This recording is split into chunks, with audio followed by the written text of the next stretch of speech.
Hey YouTube, have no fear. Coach Matthews is here.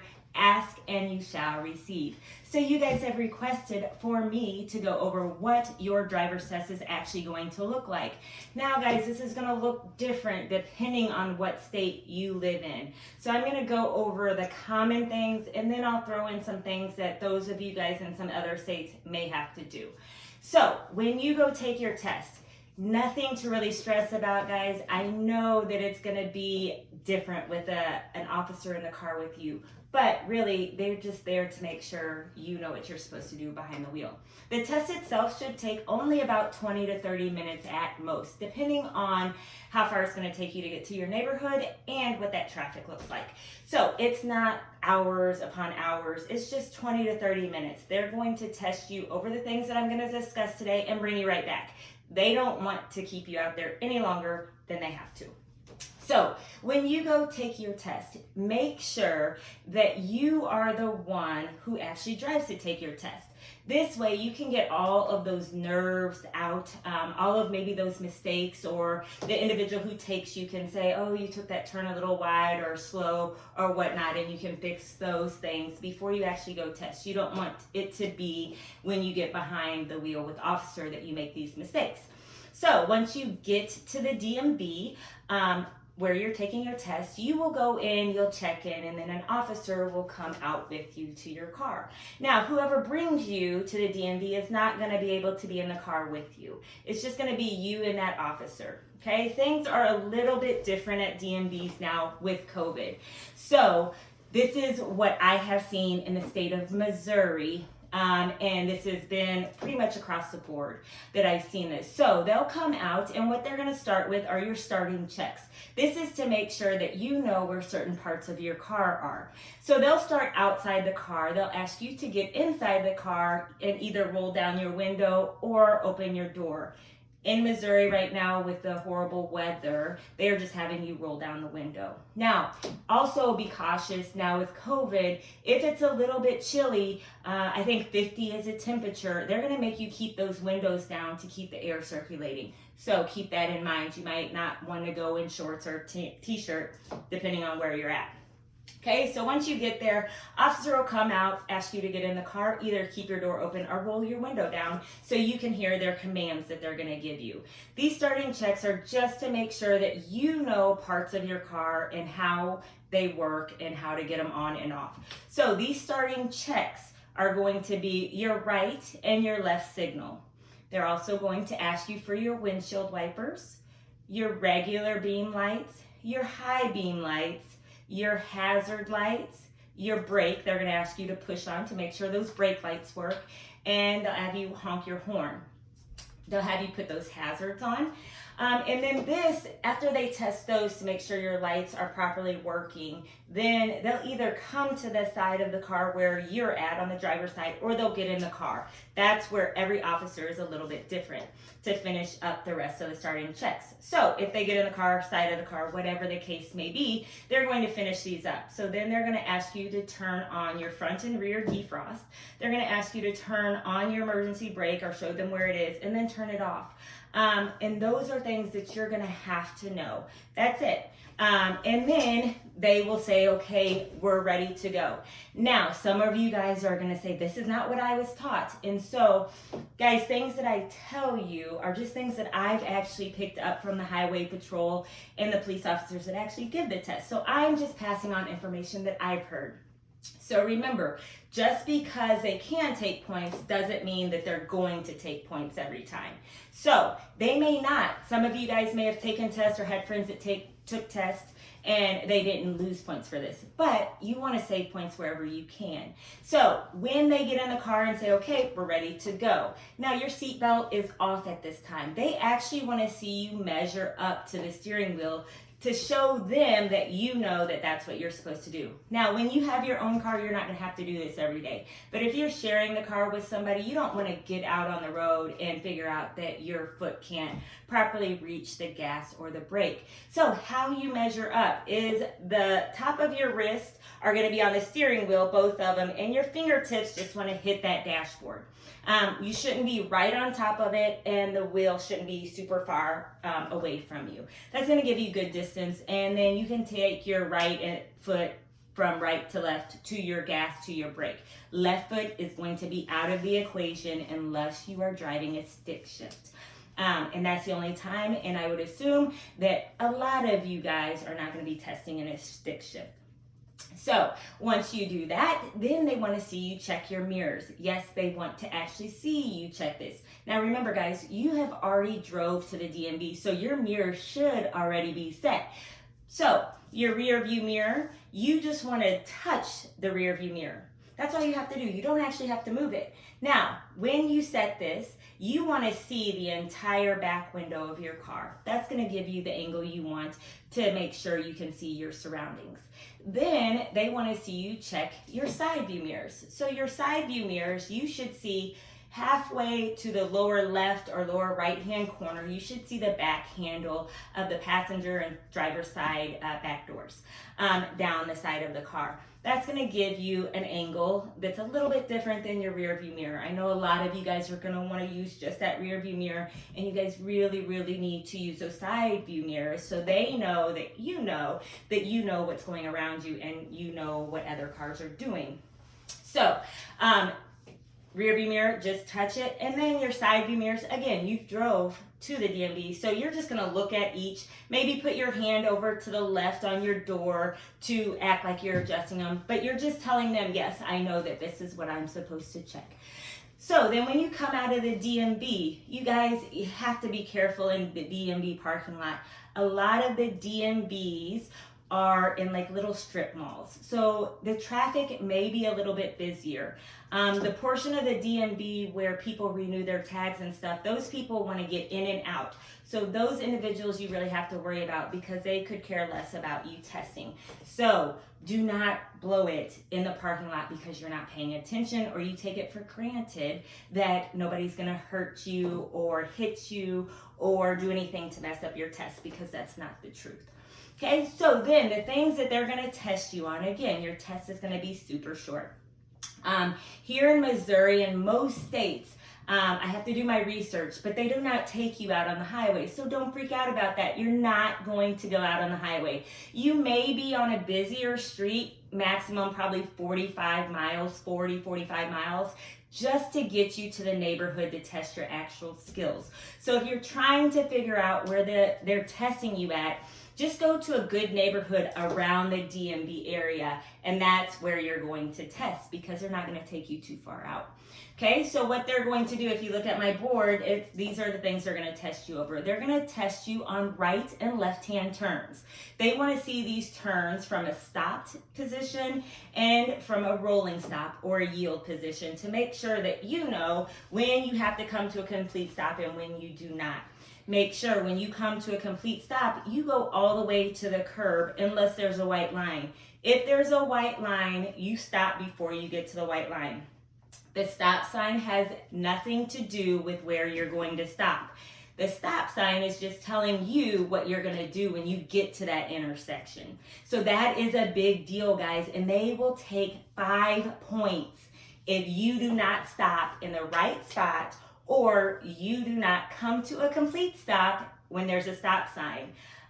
Also remember, if you've got lights around the DMV area, if you are going to turn right on red and you don't have your own yield lane, remember on right on red, you can take right on red unless it's posted that you cannot. Now, what you have to do before you proceed to that turn is you have to come to a complete stop. Even if it's clear and you can go, you have to treat it like a 4-way stop and come to a complete stop, then go when it's safe. There's no cross traffic coming. So don't forget that because they will take 5 points, guys. You can lose 30 points and you might say that that's a whole lot, but really it's not. Parallel parking cannot fail you, but it can be up to 15 points. But if you fail, it's not going to be because of parallel parking. They're not going to fail you because of that, because if your score is high enough, you can ask them, do I have to parallel park? Now, the problem with some DMVs is they parallel park first. So they're going to need you to do it because they don't know what your abilities are. Okay, so remember those right and left-hand turns. Now, what they're really looking for on these turns is left-hand turns. They're looking for you to go out a little bit wider. So how you can do this is when your side view mirror gets to the curb, that's when you're going to go into your turn. Okay, when you're turning to the right, when your right shoulder gets to the curb, that's when you're going to go into that turn. So you can stay nice and close to that curb. Okay, just a couple things to remember. Always pedestrians have the right of way. So if you're in an area where there's a crosswalk or stoplight and there's people there, they have the right of way. Especially in that DMV parking lot, do not do anything silly and assume that you have the right of way because you're bigger and you were there first, because the people have the right of way in that case. Okay, so that's that's your starting checks and your turns. Then they're going to have you go to the curb. So when you go to the curb, you can use an acronym. And this acronym is going to help you when you're changing lanes, when you're merging onto the highway, off of the highway, or you're going to the curb or away from the curb. So if you can remember this acronym, guys, it is going to save you a lot of thinking. Okay, and that's SMOG. That stands for signal, mirror, over the shoulder, go. Again, that's signal, mirror, over the shoulder, go. And that's how you do it. So you turn on your right signal, check your right mirror, over your right shoulder, and go. Guys, they're going to have you do this right after you take a right or a left-hand turn because they want to see how disciplined you are. Do not mess this part of the test up. This part of the test can cost you a lot of points. Every time you don't use your signal, 3 points. Every time you don't check a mirror, or your blind spot, 2 points. So getting over to the curb is 7 points. Coming off of the curb is another 7 points.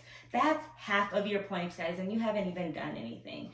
Okay, so once you get over to the curb, you are gonna put the car in park and you're going to put the emergency brake on. You might say, well, Matthews, why? And I'm gonna tell you, when in Rome, we do as the Romans. So that's what they want to see. Now, cars are made a lot better now, and you might not use your emergency brake except when you're on a hill. But in this situation, you're going to use your emergency brake 3 times. Okay, it's when you hill park, parallel park, and when you go back into the DMV and park the car at the end of your test. So remember, those are points, unnecessary points that you don't have to lose. Okay, so once you get over to the curb, you're gonna put the car in park, emergency brake, and you are just going to listen. Do not look out in front of you to see if it's a curb or no curb, because you're not actually gonna be on a hill. So this is where they wanna test you on hill parking. You're gonna be on a flat surface, guys, so you gotta be really disciplined and just listen to what they want you to do. Okay, so they're going to give you one of 4 options: uphill, downhill, with a curb, or without. So they'll give you one of the 4 options. Okay, so if you can remember UCLA, Smog and UCLA are going to save you a lot of thinking. UCLA is uphill, curb, left always. So your wheels will only go hard left if you're uphill with a curb. Only time. So take all that second guessing yourself and thinking and overthinking it, and just remember those acronyms. Okay, when you're there, you're gonna either take your wheel all the way hard right or all the way hard left. Just depends on what they give you. Then they'll say, okay, we're ready to go. Then they're gonna have you come off the curb. Now, depending on how well of a driver you are, you're gonna be super nervous, so remember that. But if you lose your wheel, you're going to lose your wheel when you get in the car after somebody or when you park and you pull in really quick. So if you lose your wheel, it's going to be during those times, not when you're going down the highway. So if you take your wheel hard right or hard left, which it will be in this situation, take the wheel back 1.5 times, your wheel is going to be straight. So I always tell my student, preset your wheel first, emergency brake off, and then put the car in gear, because when you put the car in gear, you're telling yourself that you're ready to go and you're not. Okay, so you preset your wheel, take your emergency brake off, put the car in drive, and then we're gonna smog to come off of the curb. So it's gonna be signal to the left, mirror to the left, over your shoulder, then go. Okay, now you're gonna be in a slow neighborhood, guys. There's not gonna be a lot of cars. Do not take this part of the test for granted, because this is what will cause you to fail, because this is a lot of points. It's more than parallel parking. So slow everything down. You're going to naturally want to speed things up because you're nervous and you're testing and you think that that's what they want to see, and it's not. Just take a breath and calm yourself down. So then you're going to get back out on the road and they're going to test you on your right and left hand turn somewhere within this route. And you're not just going to have 4 different stops or turns, but those are the turns they're looking for. Then as you go on, they're going to have you stop in the middle of the road. So when they say stop the vehicle, all you're going to do, guys, is stop the car in the middle of the road. Yes, in the middle of the road. So you are going to feel super awkward with your car stopped in the middle of the road. But I promise you guys, nothing's going to happen. If somebody comes behind you, just put on your hazards. They'll go around. If somebody is in the other lane, oncoming traffic, they have their own lane. So we don't have to worry as much about them. Now, some of you guys have asked, and no, you cannot use your cameras, your backup cameras. I have heard, though, that some states are starting to pass that to where you can. So if you are in a state that allows that, then ignore what I just said. But for the most part, most states will not allow you to use those rear view cameras. So when you go backwards, what they want to see is your left hand. Pretend your steering wheel is a clock. You're going to put your left hand at 12 o'clock. Okay, you're going to put the car in reverse. You're going to check your surroundings. When everything is safe, you're going to look straight over your right shoulder. You're either going to have your right hand in between the middle console or behind the passenger seat. You have got to look behind you the entire time. You cannot look back and forward. Now, I know that's what you may do regularly, or use your backup camera, but for this part of the test, that's not what they're testing you over. They want to see how comfortable you... Hey guys, so sorry, I got cut off there. So to go where we ended off, and again, I apologize for whatever reason it got cut off. So when you're going backwards, remember, left hand at 12 o'clock, right hand is going to be on middle console behind the passenger seat, and you're going to look over that right shoulder. Now, they're only going to have you do this about 30 feet. So right when you're starting to feel like, I need to turn around, I need to turn around, I need to turn around, just know they're about to tell you to stop. Okay, when you stop, you cannot turn back around till the car comes to a complete stop. So don't do all that hard work going straight backwards and then you keep turning around, because then your points are going to be taken even if you stay in a straight line. Okay, so make sure you're looking over that shoulder. They want to know that you feel comfortable enough to go backwards and you know about how the car is supposed to work going in reverse, because everything's going to be opposite. Okay, once they say stop the vehicle, once the vehicle comes to a complete stop, then you can turn around, put the car in drive, and then go on with the rest of your test. Okay, now, then you're going to go parallel park. When you parallel park, I will do a video over parallel parking to actually show you. It's only 4-step, guys. It's not that hard. Nothing to get super excited about. Like I said, hill parking and going to the curb is where a lot of points are missed, and also not using the mirrors or your complete stops. Those are 5 points each. And that's even if you come to a complete stop, but you stop in the wrong spot. Okay, so then they're either going to have you do 90-degree parking or angled parking, just depending on what type of lot it is. Now, what I suggest is you go to your DMV before your test. Do not make it you take your permit test and then the next time you go is to take your driver's test. You want to kind of scout out the area, pick what time of day you want to go. I suggest going first thing in the morning. Now with COVID, it's a little bit different. You may have to actually call and set up an appointment because of COVID. Now, normally you could just go in and wait in line or wait your turn. But with COVID, a lot of the DMVs are making you set up those appointments, or you have to wait, but you have to wait outside of the DMV and you're spaced out with tape or whatever on the concrete. So remember that. So that is it, guys. That's all they're going to test you on. Maneuverability, they want to know, how do you move with other cars? Are you paying attention to other cars? Okay, they're looking at you being a defensive driver. So while you can't control what other individuals are doing behind the wheel, even if somebody runs a red light, comes up behind you, whatever the case may be, they are looking how you respond to it. If you get scared, you try and overcorrect or do anything that's unsafe, then you're going to automatically fail.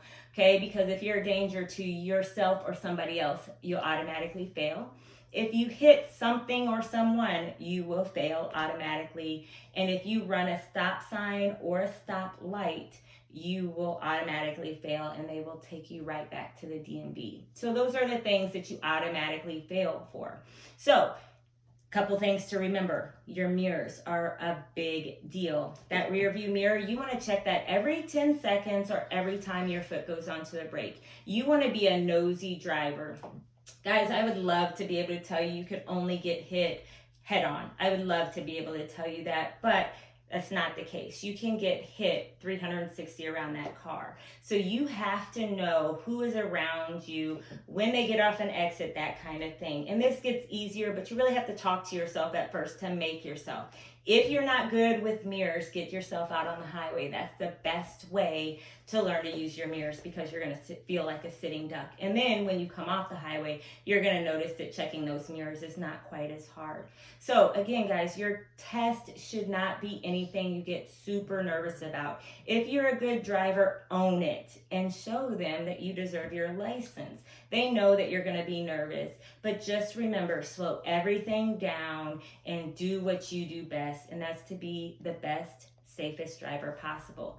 And let me know in the comments what else you guys want to see from Coach Matthews Driving School. Remember, have no fear. Coach Matthews is here.